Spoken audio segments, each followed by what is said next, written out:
આણંદ મહાનગરપાલિકા સાથે સરદાર પટેલના વતન કરમસદનું નામ જોડવાના પ્રસ્તાવને મુખ્યમંત્રીએ કેબિનેટ મિટિંગમાં મંજૂરી આપતા કરમસદ ખાતે સરદાર પટેલની પ્રતિમા પર પુષ્પાંજલિ અર્પણ કરી ઢોલ ત્રાસા સાથે ફટાકડા ફોડી મીઠાઈ ખવડાવી ભાજપ અને નગરજનો દ્વારા આનંદની લાગણી વ્યક્ત કરી હતી। સરદાર પટેલના વતન કરમસદનો આણંદ મહાનગરપાલિકામાં સમાવેશ કરવામાં આવતા કરમસદની આગવી ઓળખ જળવાઈ રહે તે માટે જિલ્લા ભાજપ પ્રમુખ સંજય પટેલ, ધારાસભ્ય યોગેશ પટેલ સહિત તમામ ધારાસભ્યો અને સંગઠનના પદાધિકારીઓ દ્વારા મુખ્યમંત્રી ભૂપેન્દ્ર પટેલને રજૂઆત કરવામાં આવી હતી।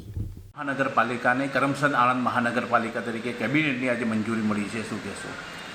ગુજરાતની ભારતીય જનતા પાર્ટીની સરકાર દ્વારા લગભગ 7 માસ પહેલાં ગુજરાતના વિકાસના અર્થે ગુજરાતમાં લગભગ 9 મહાનગરપાલિકાઓની રચના કરવામાં આવી, જેમાં આણંદનો પણ સમાવેશ હતો।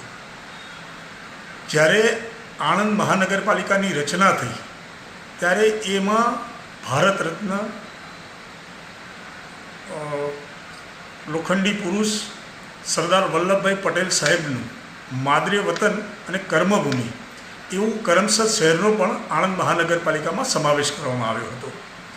ત્યારે સમગ્ર આણંદ જિલ્લાની, આણંદ શહેરની, કરમસદ શહેરની બધા પ્રજાજનોની એક લાગણી હતી કે આપણા સરદાર સાહેબનું નામ આ આણંદ મહાનગરપાલિકા સાથે જોડાય, અને એ લાગણીને અમે લગભગ 10 દિવસ પહેલાં ગુજરાતના માનનીય મુખ્યમંત્રીશ્રીને રજૂઆત કરી હતી કે ભાઈ અમારી આ લાગણી છે અને આણંદ મહાનગરપાલિકા સાથે સરદાર વલ્લભભાઈ સાહેબના માદરે વતન કરમસદનું નામ જોડવામાં આવે, અને એ લાગણીને અમારા મુખ્યમંત્રીશ્રીએ આદરણીય મુકેન્દ્રભાઈ સાહેબે આદર સ્વીકાર કરી અને આજે એનું ગેઝેટ જે કેબિનેટમાં મંજૂર કરવાનું હતું એને મંજૂર કરીને કરમસદ આણંદ મહાનગરપાલિકા એવું નામાંકરણ કર્યું છે।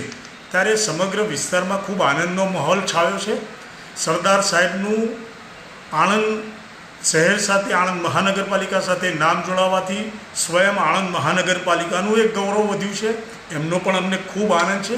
આ તબક્કે હું આણંદ મહાનગરપાલિકાના, કરમસદ આણંદ મહાનગરપાલિકાના સમગ્ર પ્રજાજનો તરફથી ગુજરાત સરકારના માનનીય મુખ્યમંત્રી શ્રી ભૂપેન્દ્રભાઈ પટેલ સાહેબનો ખૂબ ખૂબ આભાર માનું છું।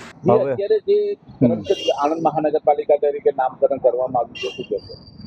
એની અંદરથી આપણે સૌએ સાથે મળી અને જે નિર્ણય કર્યો, અને અમને પોતાને લાગ્યું કે સરદાર સાહેબનું નામની જાળવણી રહેશે, અને જે તે સમયની અંદર આ લોકોએ પણ આપણા ધારા પ્રમાણે સરદાર સાહેબને બહુ માન આપ્યું, એટલે ખૂબ અમને આનંદ છે। અને અત્યારના જે શાસકો, એક્સ એમપીઓ, એક્સ એમએલએ, આ બધાએ પણ સાથે મળીને જે કામ કર્યું એમાં પણ આપણને આનંદ છે। ગઈ વખતે આપણે આંદોલન પણ કર્યું હતું। હાજી, હા, એટલે આંદોલન કર્યું હતું કે સરદાર સાહેબનો સ્વતંત્ર દરજ્જો આપણે ગામને મળે એની માટેનું કર્યું હતું। લગભગ આજે 8 વર્ષ થયા, પણ વારાફરતી કોરસ્પોન્ડન્સ કર્યું, અને અંતે આ એક નિર્ણય લીધો, એમાં પણ આપણને બહુ આનંદ છે। કરમસદ ગામનું નામ આણંદ મહાનગરપાલિકા સાથે જોડવામાં આવી રહ્યું છે અને મુખ્યમંત્રીએ કેબિનેટમાં મંજૂરી આપી છે, શું કહેશો? જાન્યુઆરી મહિનામાં જ્યારે આણંદને મહાનગરપાલિકાનો દરજ્જો આપવામાં આવ્યો ત્યારે કરમસદને પણ સાંકળી લેવામાં આવ્યું હતું। ત્યારે કરમસદના નાગરિકોને થોડું મનમાં દુઃખ થયું કે ભાઈ કરમસદનું નામ ભૂસાઈ જશે, અને અખંડ ભારતના શિલ્પી એવા સરદાર સાહેબનું નામ પણ ભૂસાઈ જતું લાગ્યું। એટલે એક આવેદનપત્ર કરમસદ ગામ તરફથી હું અને મારી ટીમે સાંસદશ્રીને, ધારાસભ્યશ્રીને, કલેક્ટરશ્રીને અને જિલ્લા પ્રમુખશ્રીને આપેલું, અને એ બધાએ જઈ અને મુખ્યમંત્રીને રજૂઆત કરેલી। એ સંદર્ભે ગઈકાલની કેબિનેટ મિટિંગમાં કરમસદ આણંદ નગરપાલિકા તરીકેનું નામ મંજૂર કરવામાં આવ્યું છે, અને વિધિવત રીતે કરમસદ આણંદ નગરપાલિકા મંજૂર થયું છે। તો હું કરમસદ ગામ વતી મુખ્યમંત્રીનો ખૂબ ખૂબ આભાર માનું છું। ચિરાગ સૈયદ, દિવ્યાંગ ન્યૂઝ, આણંદ।